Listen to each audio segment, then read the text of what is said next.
Il était une fois, dans un pays lointain, trois nobles qui avaient reçu du roi un royaume bien à eux. Au début, les royaumes étaient constitués que de quelques domaines et les nobles n'avaient que quelques pièces de cuivre en poche. Mais tranquillement, les nobles construirent des villages et des marchés. Ils creusèrent des mines et des douves. Ils recrutèrent bûcherons, forgerons et espions afin d'avoir le plus beau et le plus riche royaume. Aujourd'hui, nous vous présentons le jeu Dominion de Donald X Vaccarino, gagnant du prix Spiel des Jahres en 2009. Il s'agit d'un jeu de cartes où l'on construit son paquet en jouant. Chaque tour est divisé en 4 phases. Tout d'abord, le joueur pige 5 cartes de son paquet. Il peut ensuite jouer une action parmi les actions qu'il a en main. Une fois l'action résolue, le joueur peut acheter une des cartes du jeu. Finalement, le joueur défausse sa main pour terminer son tour. Les joueurs devront équilibrer l'achat de cartes qui leur donneront des bonus, comme jouer plus d'une action, piger des cartes ou faire plus d'un achat, et l'achat de points de victoire. À la fin de la partie, le joueur qui aura le plus de points de victoire dans son paquet sera déclaré gagnant. Qui construira le plus beau royaume?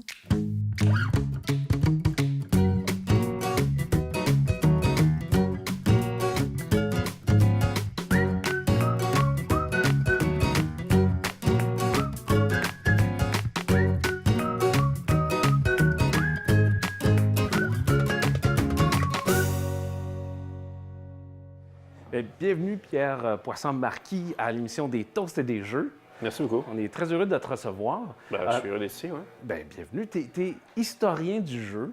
Tu es aussi un sommelier du jeu au Randolph.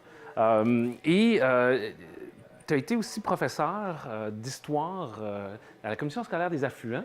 On est bien renseigné quand même. Oui, un peu. On a une bonne recherchiste. Oui, oui. Qu'est-ce qui t'a amené à découvrir le jeu ou l'amener dans toutes ces sphères-là de tes activités? Je dirais que c'est la passion. C'est plus simple que ça. C'est quand on est passionné par quelque chose, on est inexplicablement toujours en train de faire des choses reliées à ça. Alors, le jeu, c'est quelque chose que j'arrive toujours à relier à probablement toutes les activités que je peux faire, ou presque, parce que bon, éventuellement, il faut arrêter de jouer. Malheureusement. Tu es aussi auteur du jeu Québec. Oui, je suis co-auteur. Oui. Un super beau jeu où ce qui est intéressant, on allie la découverte de la ville de Québec avec les différents siècles, les personnages qui y sont impliqués. Comment c'était venu à l'idée, ce jeu-là? C'est en fait, c'est très spontané comme idée. Ça m'est arrivé en étant en train de discuter avec l'une des cadres de la compagnie Philosophia. Elle avait déjà l'ambition de faire un jeu sur la ville de Québec en voyant à l'avance, en 2008, que la ville était pour célébrer son 400e anniversaire.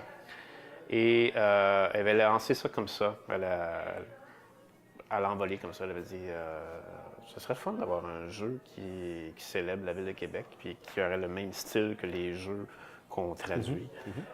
Comme ça nous ferait notre premier jeu qu'on pourrait éditer. Et la ville de Québec me paraissait comme vraiment une très belle idée. Alors, j'ai vraiment bondi là-dessus et j'ai tout de suite appliqué les idées que j'avais. Jusqu'à temps que je sente un blocage parce que je voyais qu'il y avait un cadre très bien défini, mais c'était l'intérieur que j'avais de la misère à tisser. Okay.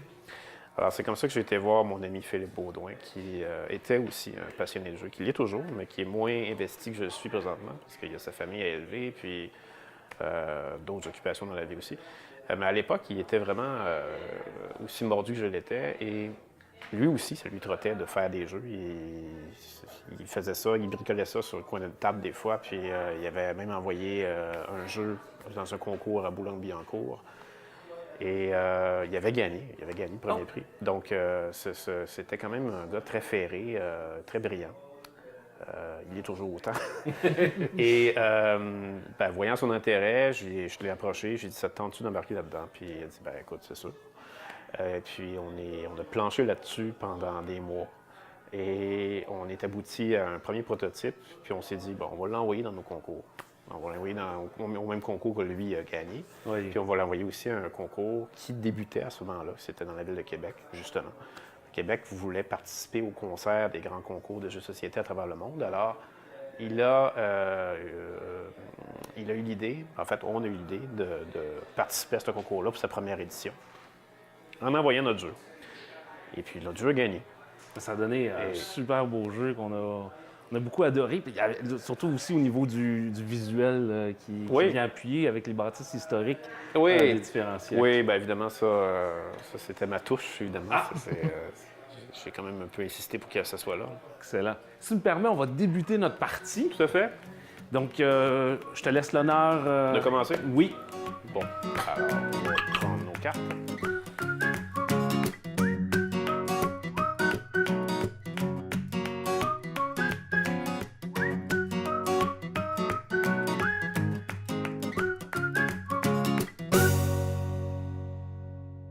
Qu'est-ce que tu nous présentes aujourd'hui, Juliane?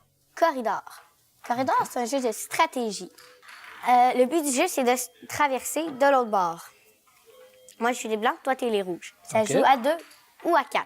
Désolé, Stéphane. Moi, je joue avec ceux-là. À chaque tour, tu as le choix entre 2 actions. Soit avancer, tu peux pas aller en diagonale, ou placer une plaquette. Donc, pour te bloquer, il doit au moins avoir un espace pour la sortie. OK. Donc, il faut que j'aille une façon de me rendre de l'autre côté. C'est ça. On joue? OK. Je vais arbitrer.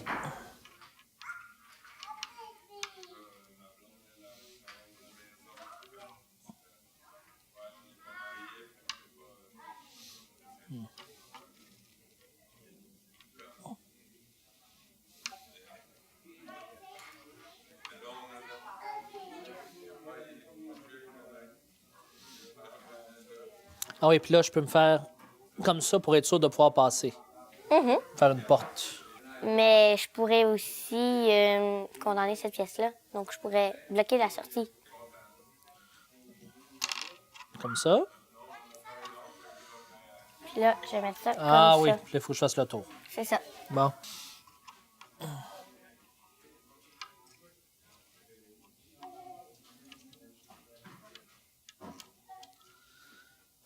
T'es bonne? Puis pourquoi t'aimes ce jeu-là? Parce que c'est à chaque fois, c'est une stratégie différente. Bon, ben, merci beaucoup. De rien. Pierre, avant de poursuivre, Oui. c'est quoi tes premiers souvenirs avec le jeu de société à proprement dit?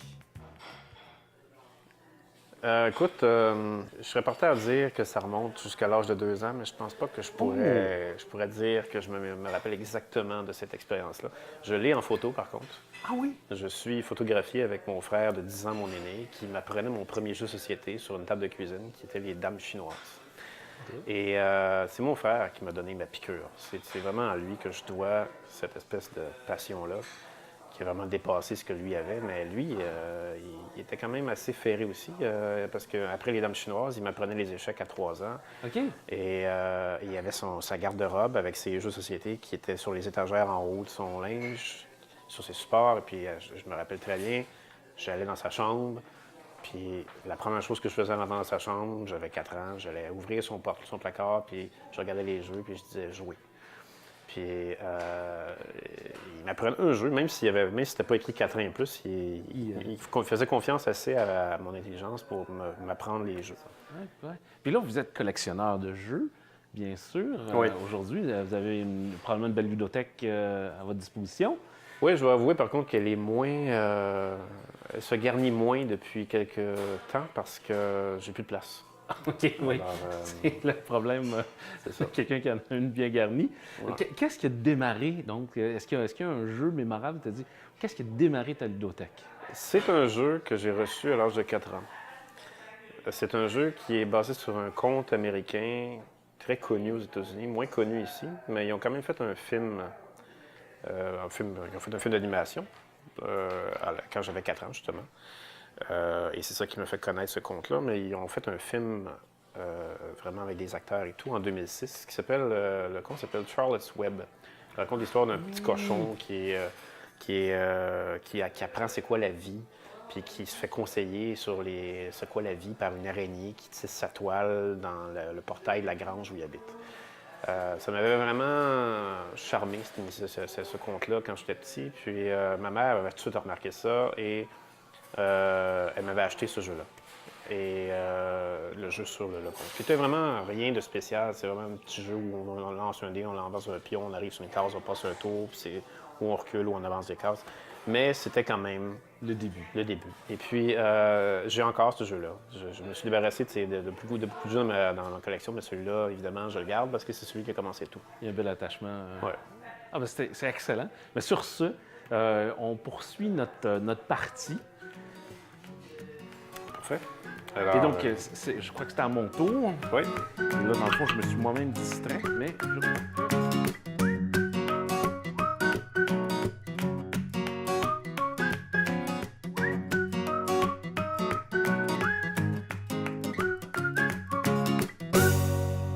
Bonjour Suzy, bienvenue à l'émission. Bonjour Stéphane.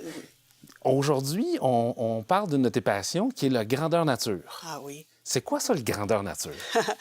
Les grandeurs nature, c'est des scénarios de jeux de rôle, mais qui se font dans la vraie vie. On s'habille en costume, Ouais. on se trouve des armes, bien sûr des armes en mousse, on ne veut pas vraiment se faire mal, et on combat et on se jase comme on était nos personnages. Donc, tu incarnes carrément un personnage Exact. pendant combien de temps? Ça dépend. Des personnes le font pour une soirée ou même pour une fin de semaine ou une semaine. Ah oui, une semaine complète? Oh oui. Excellent. Puis ça, qu'est-ce qui t'a amené à faire du grandeur nature? Oh, moi, j'avais fait des jeux tabletop pendant des années. Oui. Et puis, je voulais faire quelque chose un peu plus réel et aussi avec lequel je pouvais participer avec mes amis. OK. Donc, vous avez parti du jeu de rôle. Oui. Et vous avez tranquillement migré. Puis qu'est-ce qui a fait que tu as connu cet univers-là? Oh, ben j'avais des amis qui faisaient de l'artisanat, des articles pour des grandeurs nature et qui aimaient participer à ces activités-là, aussi bien pour s'amuser, mais aussi pour démontrer ce qu'ils pouvaient faire avec le cuir, le métal. C'est vraiment plus poussé comme technique des fois. Puis là, il doit y avoir des différences. Hein? On est peut-être habitué au jeu de rôle avec le papier, crayon puis les dés. Comment qu'on transpose ça dans un grandeur nature? Oh, mais les grandeurs nature, d'habitude, ils ont des règles. Oui. Mais on essaie le plus tôt possible de s'entrejouer d'une façon naturelle. On ne veut pas arrêter le jeu excessivement. Oui, oui, oui.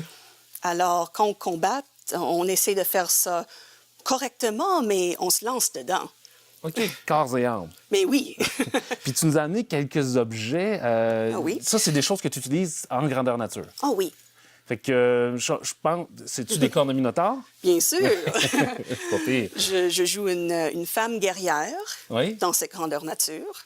C'est vraiment bien de se défouler en tenant une masse et se battre. Fait qu'après une grosse semaine de travail, Exact. on va se défouler. Puis là, tu me disais aussi qu'il y a des orques, il y a plein de personnages Oh qui sont oui. là-dedans. Dans chaque grandeur nature, il y a des personnes qui incarnent les monstres. Oui. Des fois, c'est les organisateurs, mais aussi, ça peut être des joueurs qui prennent des breaks, qui sont demandés de aider leurs autres organisateurs Oui, oui, oui. pour se combattre. Puis nous, mettons qu'on commence à s'intéresser à ça, qu'est-ce que quelqu'un pourrait faire pour découvrir cet univers-là? Oh, il y a des sites web, par exemple la page à Melchior, Oui. ou un groupe Facebook rassemblant tous les joueurs de GN au Québec. Il y a aussi le Salon de Passion médiévale qui se tient chaque année en printemps ou au début de l'été, où les gens peuvent découvrir des nouveaux GN, aussi se chercher des costumes, Oui. des accessoires, des armes. Oh, ben c'est excellent. Ben, un gros merci, Suzy, d'avoir partagé ta passion avec nous. Oh, merci de m'avoir invité. Puis en espérant te revoir bientôt. Merci. Au revoir. Pierre, tu nous disais que tu étais co-auteur avec Philippe Baudouin du Jeu Québec.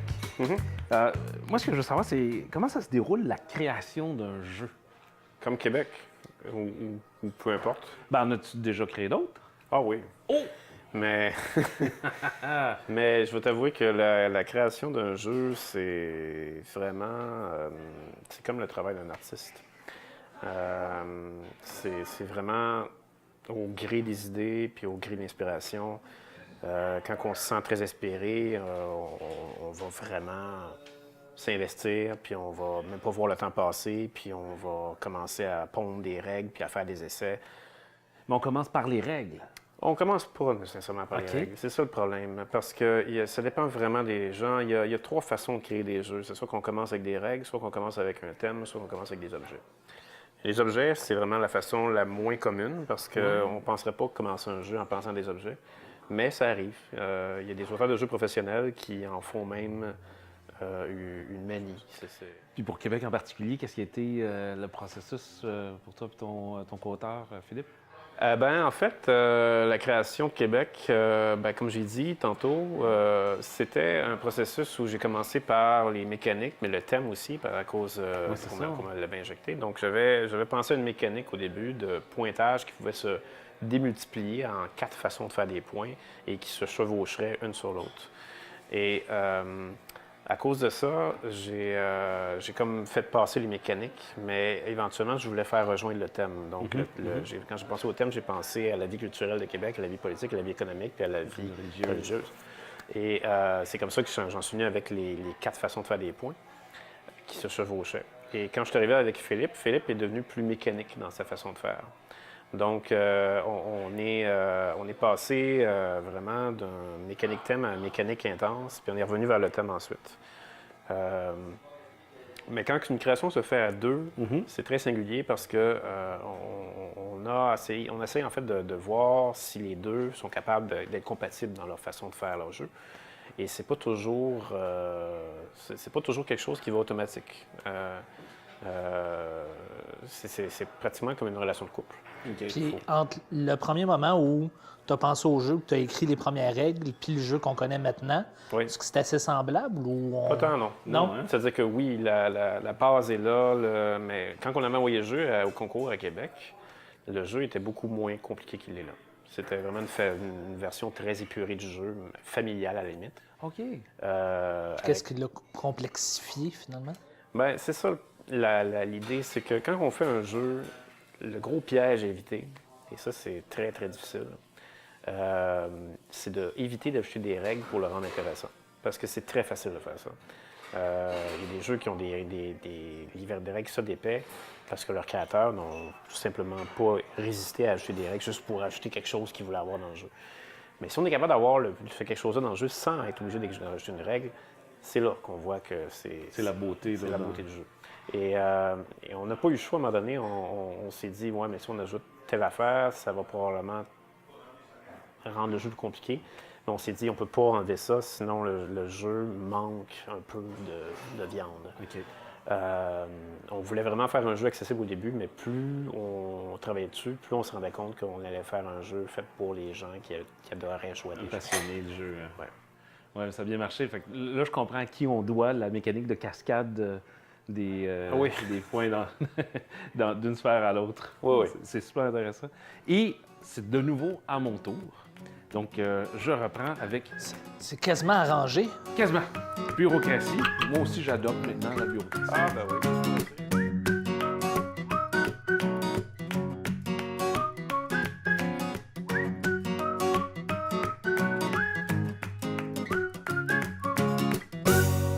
J'ai dit, tu me proposes tout le temps des bons jeux, mais là, j'aurais le goût de faire une thématique québécoise un soir chez nous. Donc, présenter juste des jeux du Québec. Les jeux d'ici? Oui, tout à fait. Tu peux-tu Ok. m'en proposer? Ouais. 2 jeux. Le premier, Fin Finaux, questionne tout. Ça, c'est un jeu de connaissances, de culture. On a tous dans la main 3 questions. Et devant nous, des contrats. Je dois associer à chaque fois que je pose une question, je dois associer un contrat à cette question-là. Les contrats, c'est, OK, est-ce que je pose la question à tout le monde? Est-ce que je pose la question à une personne? OK. Au-delà de la poser à quelqu'un, il faut que je me dise, OK, c'est un thème qu'il connaît pas. Quand je la pose à quelqu'un, je vais parier est-ce qu'il va le trouver la réponse ou est-ce qu'il va pas la trouver. Et comme ça, je marque des points. Non pas sur ma culture, mais sur celle des autres aussi. Ça, c'est le gros changement qu'il y a avec un jeu de questions habituel. C'est que là, je gagne des points avec ma culture, mais surtout avec celle des autres. Ça, c'est vraiment cool aussi. C'est bon. C'est québécois. Et Gaïa aussi. Gaïa qui est complètement québécois, éditeur et auteur québécois. OK. Quand la partie commence à Gaïa, sur la table, il n'y a rien. Chacun de notre tour, on va pouvoir créer ensemble une planète. Créer des montagnes, des forêts, des mers, des déserts.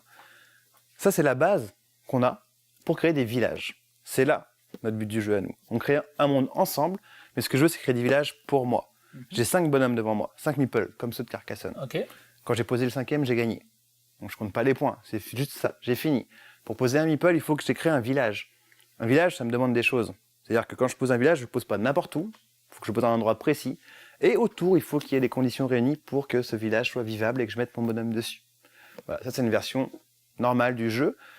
Il y a une version plus facile et une version plus gamer aussi, avec des pouvoirs spéciaux, avec des tempêtes, des tremblements de terre, des éruptions volcaniques. Enfin, Donc, c'est un jeu réglable. c'est un jeu réglable. Cool. Ouais. Et complètement d'ici. Eh, Cool. Attends. J'en ai un autre aussi, qui est ancien, mais qui est purement d'ici. Hop là. Le Super Toc.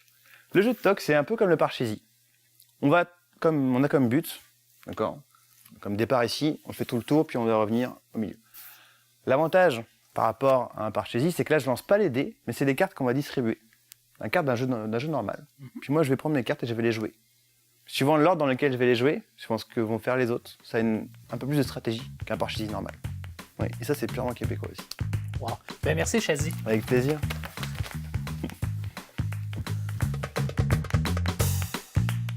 On est tout près du décompte, Pierre, mais avant de s'y rendre, j'ai quelques questions encore à te poser. Aurais-tu un conseil ou une approche à donner à un futur créateur de jeu, peut-être qui nous observe à la maison, qui voudrait se lancer là-dedans? Oui.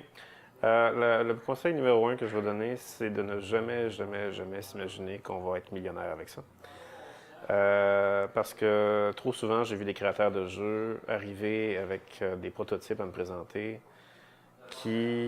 ou qui présentaient le prototype à quelqu'un d'autre et qui, d'emblée, avaient déjà entrepris des démarches pour avoir un brevet pour que leur jeu ne se fasse pas copier. C'est de l'argent pas mal gaspillé parce que le monde des jeux de société n'est pas assez gros, premièrement, pour avoir une espèce d'animosité comme ça pour voler les idées des autres. Même si ça s'est déjà vu, mais ça va vite être éteint par la justice. Et le deuxième conseil que je vais donner, c'est surtout de prendre la peine de jouer à beaucoup de jeux avant, parce que ça aussi, on voit ça souvent, des créateurs de jeux qui s'imaginent qu'ils ont trouvé l'idée du siècle, mais qui se doutent juste pas que ce qu'ils ont inventé a déjà été fait plusieurs fois avant. Justement, c'est quoi le dernier jeu que tu as vu? Une nouvelle mécanique, là, quelque chose qui t'a surpris, quelque chose qui te disait, hey, c'est la première fois que je vois ça. Là. J'ai un jeu qui m'a vraiment fasciné l'année dernière. C'est d'ailleurs un jeu que je vais probablement signer tantôt. Ça m'a frappé, ce jeu-là. C'est un petit jeu japonais qui est vraiment... qui a l'air de rien, là, mais qui note dedans. Là. C'est un jeu qui joue avec ce sentiment-là qu'on a quand on fait un gratteux. Puis on gratte, puis on pense qu'on va gagner, mais on l'a pas. Ou on l'a. Bien, ça joue avec ce sentiment-là. Mais ça va le tourner d'une manière comme quoi on ne s'attend pas du tout. Parce que la façon qu'on fait un jeu qui va donner ce sentiment-là habituellement, la façon la plus banale, ça serait, je vais piger une carte, je vais voir si je l'ai. Ah, je l'ai pas. Je vais piger une carte, je l'ai pas. Ce jeu-là, c'est pas ça qu'il fait. Il va plutôt faire l'inverse. Il va vous porter à essayer de parier pour savoir si vous allez piger la bonne carte ou vous allez passer votre tour, mais vous n'avez plus jamais le droit de parier après. Alors, qu'est-ce que vous voulez faire? Voulez-vous parier encore ou vous voulez juste vous retirer? Mais si vous pariez, mais si vous retirez, vous laissez les autres joueurs tout le luxe de pouvoir parier au risque de se péter la gueule. Parce qu'évidemment, s'ils parient d'une mauvaise façon, ils risquent d'y passer. C'est que c'est un beau twist sur le stop encore. Là. C'est un beau twist sur le stop encore. C'est très subtil et c'est ça qui m'a impressionné. C'est que c'est tout petit, ça ne dure pas longtemps, mais ça a réussi à vraiment te donner une tension en pas de temps et c'est très impressionnant. C'est quoi le nom du jeu? Oui, c'est ça. Ça s'appelle Welcome to the Dungeon. OK. Welcome to the Dungeon. Ouais. On vous connaît aussi comme animateur de soirée au Randolph, le pub ludique. Oui.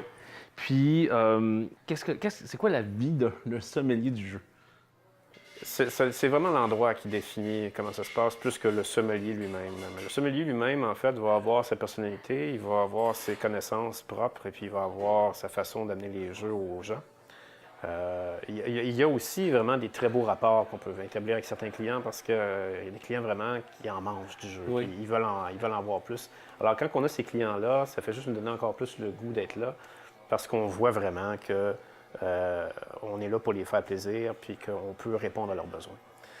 Donc, et en plus, ben, ça peut même aller plus loin que simplement répondre à leurs besoins. Ils peuvent avoir une interaction avec nous qui va dépasser le cadre de simplement demander un jeu. Alors, ça tisse des beaux liens parfois. Et on peut même se faire des amis en faisant ça. C'est ça, puis ça peut allumer des passions chez des gens qui l'essaient pour la première fois Oui. puis qui découvrent tout ce beau monde-là. Oui, tout à fait. Est-ce qu'on est prêt au décompte? Oui, oui, bien sûr. On valide si Robert a effectivement gagné.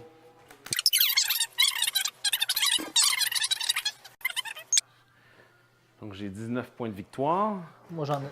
Même chose ici. J'en ai 30. Voilà. Et voilà. Félicitations, Donc, Robert.